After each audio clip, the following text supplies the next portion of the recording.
നമസ്കാരം. മദ്യനയ അഴിമതി കേസുമായി ബന്ധപ്പെട്ട് എൻഫോഴ്സ്മെന്റ് ഡയറക്ടറേറ്റ് രജിസ്റ്റർ ചെയ്ത കേസിൽ ഡൽഹി മുഖ്യമന്ത്രി അരവിന്ദ് കെജ്രിവാളിന് ഇടക്കാല ജാമ്യം അനുവദിച്ച് ഇന്ത്യയുടെ പരമോന്നത നീതിപീഠം.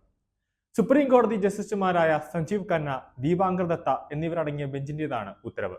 എന്നാൽ കെജ്രിവാൾ ഡൽഹി തിഹാർ ജയിലിലെ അഴിക്കുള്ളിൽ തന്നെ കിടക്കുമെന്നത് ഉറപ്പാണ്. കാരണം CBI മദ്യനയ കേസുമായി ബന്ധപ്പെട്ട് CBI അറസ്റ്റ് ചെയ്തിരിക്കുന്നു കെജ്രിവാളിനെ. ആ CBI കേസിൽ കെജ്രിവാളിന് ഇതുവരെയായിട്ട് ജാമ്യം ലഭിച്ചിട്ടില്ല. അതുകൊണ്ട് തന്നെ കെജ്രിവാളിന് പുറത്തേക്ക് ഇറങ്ങാനാകില്ല എന്നത് വ്യക്തമാണ്.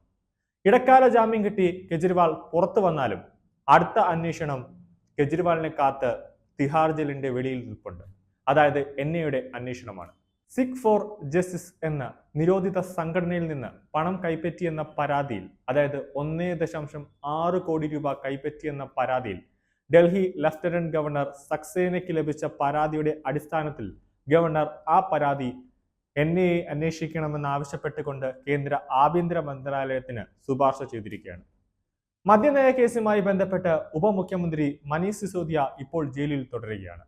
മനീഷ് സിസോദിയ ഇന്നലെ ജാമ്യം വേണമെന്നാവശ്യപ്പെട്ട് ഹൈക്കോടതിയിൽ കൊടുത്തിരുന്നു. ഹൈക്കോടതി ആ കേസ് അടുത്ത ആഴ്ചത്തേക്ക് വിധി പറയാനായിട്ട് മാറ്റിയിരിക്കുകയാണ്. ED അറസ്റ്റിനെതിരെയാണ് കെജ്രിവാൾ കോടതിയെ സമീപിച്ചത്.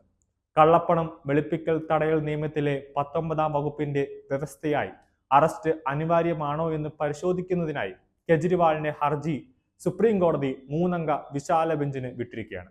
കള്ളപ്പണം നിരോധന നിയമത്തിലെ 19-ാം വകുപ്പ് പ്രകാരം അറസ്റ്റ് സാധൂകരിക്കപ്പെട്ടുവെന്ന് കോടതി വ്യക്തമാക്കിയിരുന്നു.